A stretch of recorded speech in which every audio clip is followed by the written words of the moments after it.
This is my family. Hi guys! It's been 1 week. 1 week mula nung last na nag-vlog ako. Na-miss ko to. Parang feeling ko tuloy. Kahit 1 week lang yun, parang feeling ko isang buwan kaming nawala. Ikaw, ano feeling mo? Walang nangyari. Walang nangyari. Wala nangyari? Oo.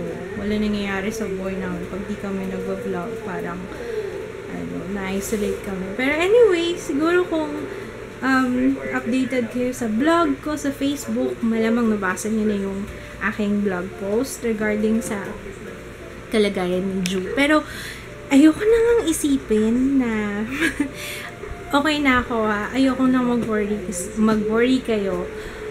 Gusto ko lang unang-una, gusto kong mag-sorry sa inyo kung bigla na lang akong nawala. Bigla na lang kami nawala na hindi na kami nag-vlog.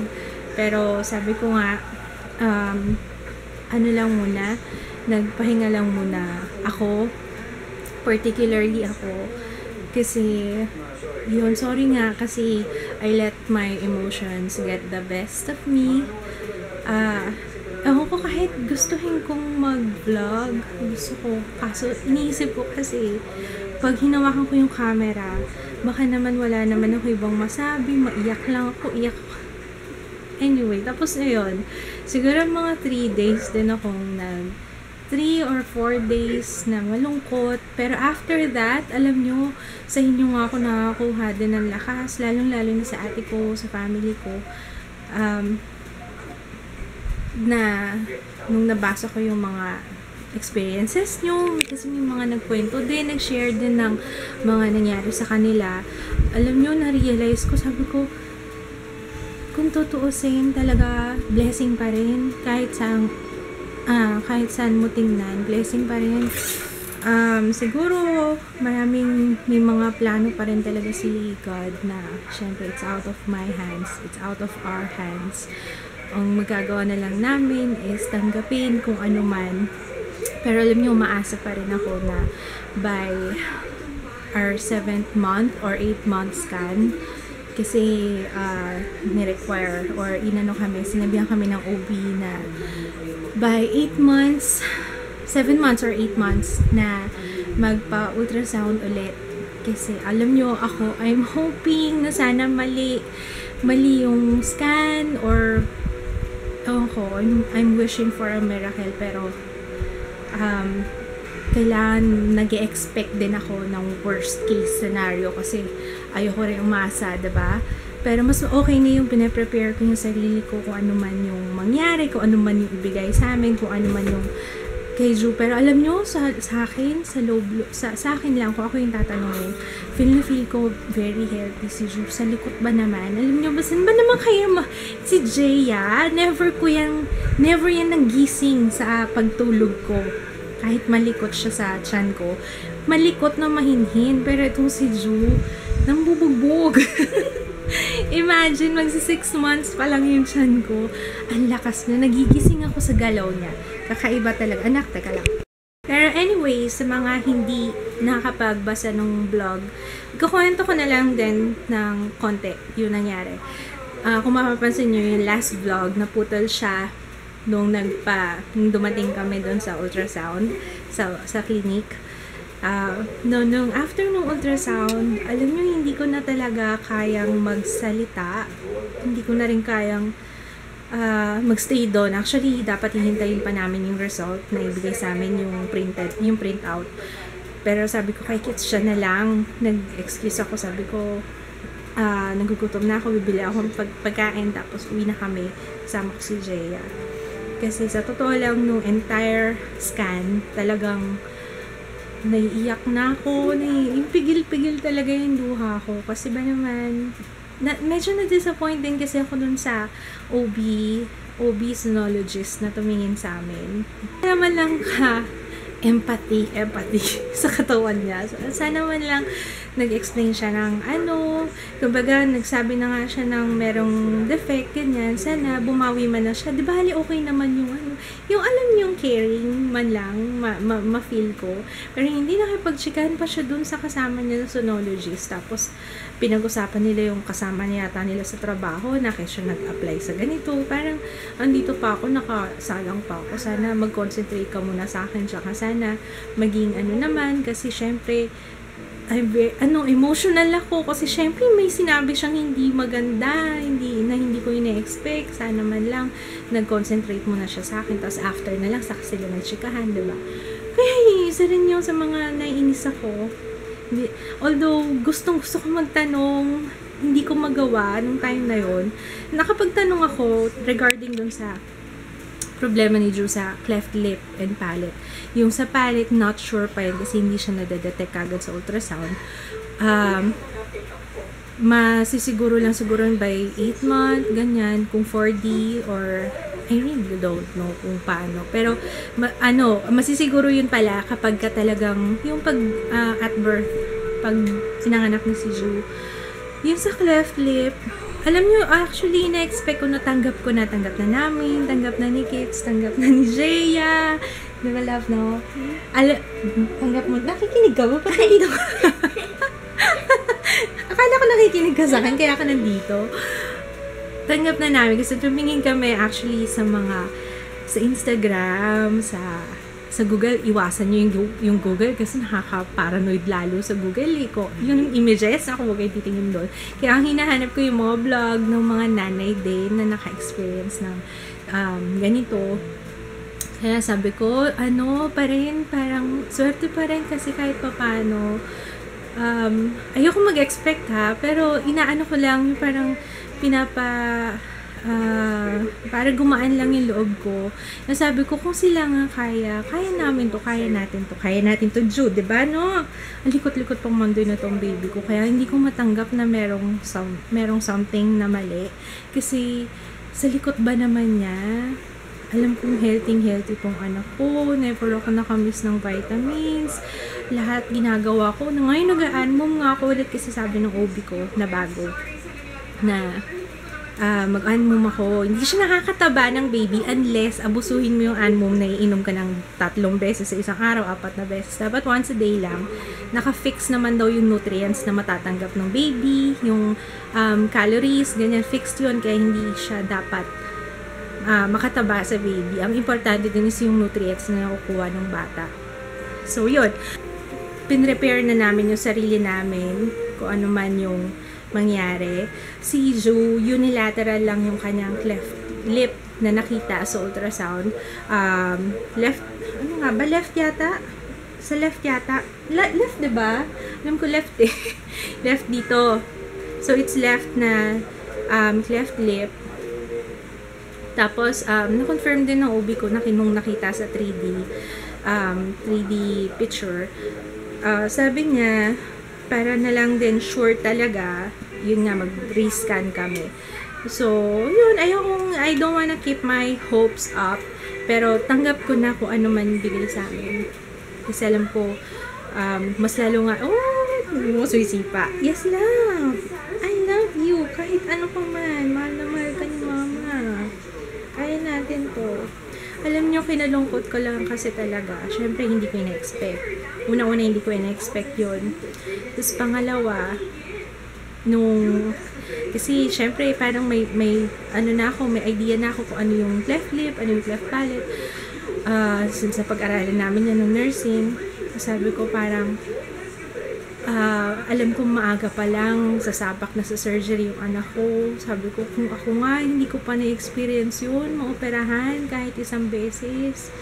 Tapos, siya ma-experience niya na yun. Sabi ko, hindi ako pwedeng, dito lang, syempre yun yung reason ko kung bakit, nalungkot talaga ako ng sobra. Kasi parang hindi ko ma-imagine na, parang hindi ko pa kaya na makita siya na ganun na maghihirap. Nung kay Jeya nga lang, yung newborn siya, yung unang bakuna niya, hindi ako pumasok sa clinic. Talagang lumabas ako kasi nga naiiyak ako, hindi ko kaya. Bakuna lang yun. Sabi ko, what more pa?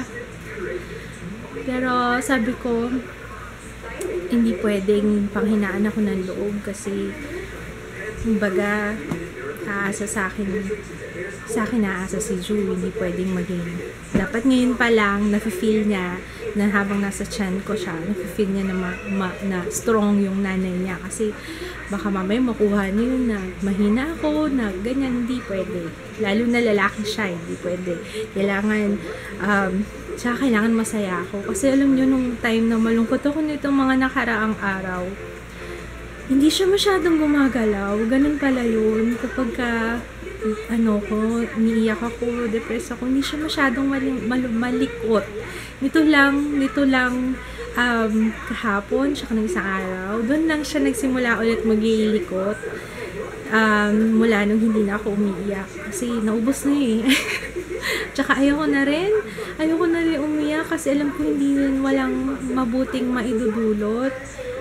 Nag-iisip nga ako nun, sabi ko, itutuloy ko pa ba yung pag-vlog? Ang dami pumapasok sa isip ko, sabi ko, itutuloy ko pa ba yung pag-vlog?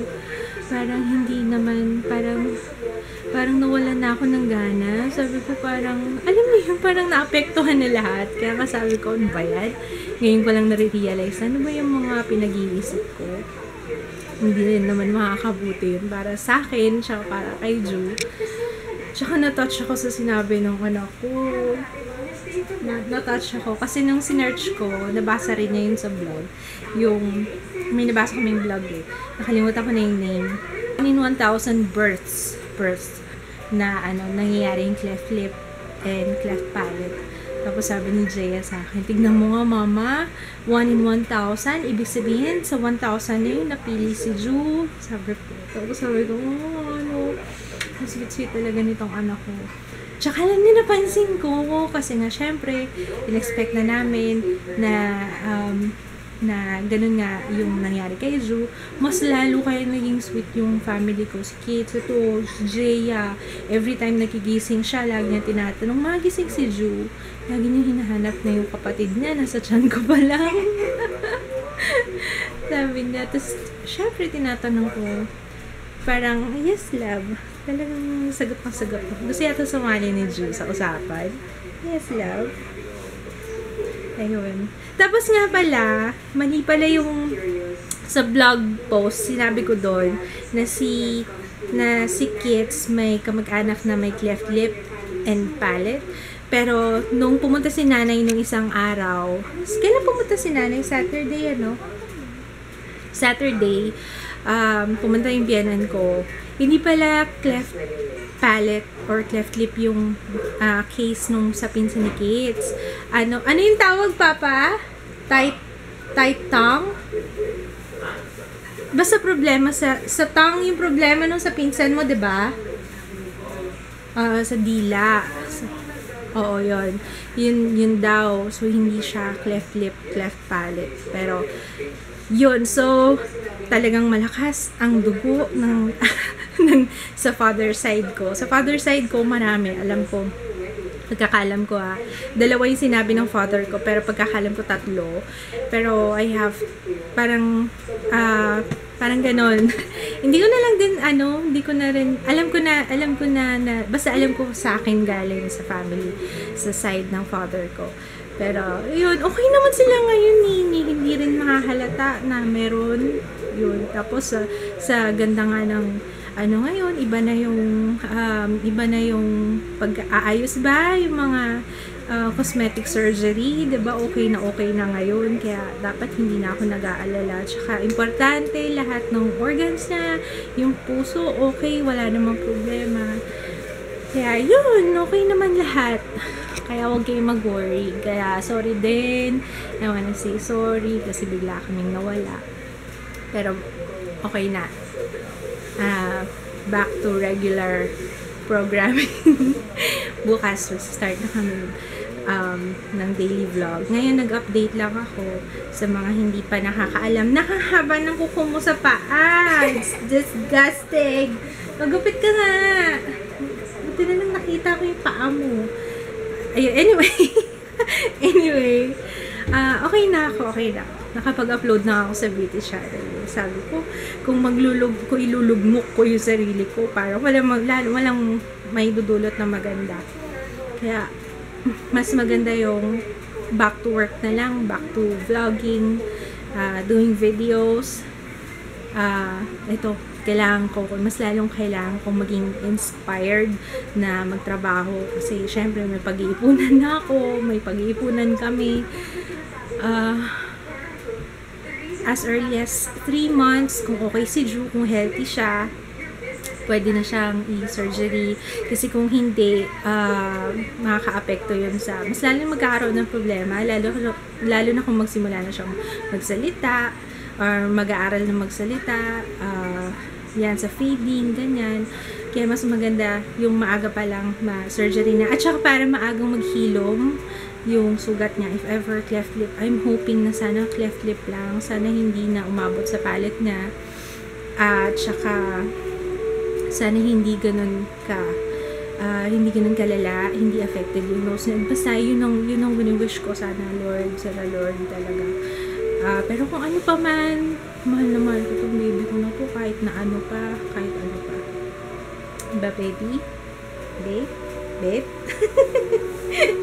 Anyway, ayun. Teka lang, nangangawit na yung kamay ko. Ayun, natatawa pa ako kasi diba, kaya nga ako lumipat ng OB. Kasi naghanap kami ng mas mura na package para pag nanganak ako. Kasi hindi namin ina-expect nung araw na yun na kaya rin lalo siguro ako nalungkot kasi inisip ko, sabi ko, may bago kaming pag-iipunan uli, kailangan operahan. Siyempre, kailangan mag-ipon din kami para sa surgery ni Drew. Pero sabi ko, hindi, kaya yan. Wala namang, basta kakayanin. Natatawa ako kay Kids. Yung skincare routine niya. Bago na pala yung skincare routine mo pa. Dapat pala skincare routine. Kailan ka gagawa ng beauty videos mo? Skincare routine for skin asthma. Ayun, anyway. Okay na. Minsan lang maatake yung niya. Siguro kapag nawawala na yung effect ng moisturizer. Baka ganun. Pag nawawala na yung effect ng moisturizer sa skin mo. Dapat yata nire-reapply mo rin siya. Ayun. Tapos, anyway, ano pa ba? Kahapon, nagpunta sila Ate Joyce dito. Nagbigay na si Ate Joyce ng mga hand-me-downs ni Gianna na pwede pang lalaki. At least meron na kaming meron na kaming pagsisimulan ba? Unti-unti nga para masimulan na yung pag-iipon namin ng gamit for Drew. Anong month na ba ako? Anong week na ba ako ngayon? 24 weeks na ako tomorrow. Ay, 24 ba? 23. So, konting kembot na lang. 16. Kulang-kulang 16 weeks na lang. Dito na si Drew. Ayun. Si Papa, hindi ko pa nga. Papa? Halika dito. Make an appearance sa vlog. Marami nakamiss sa'yo.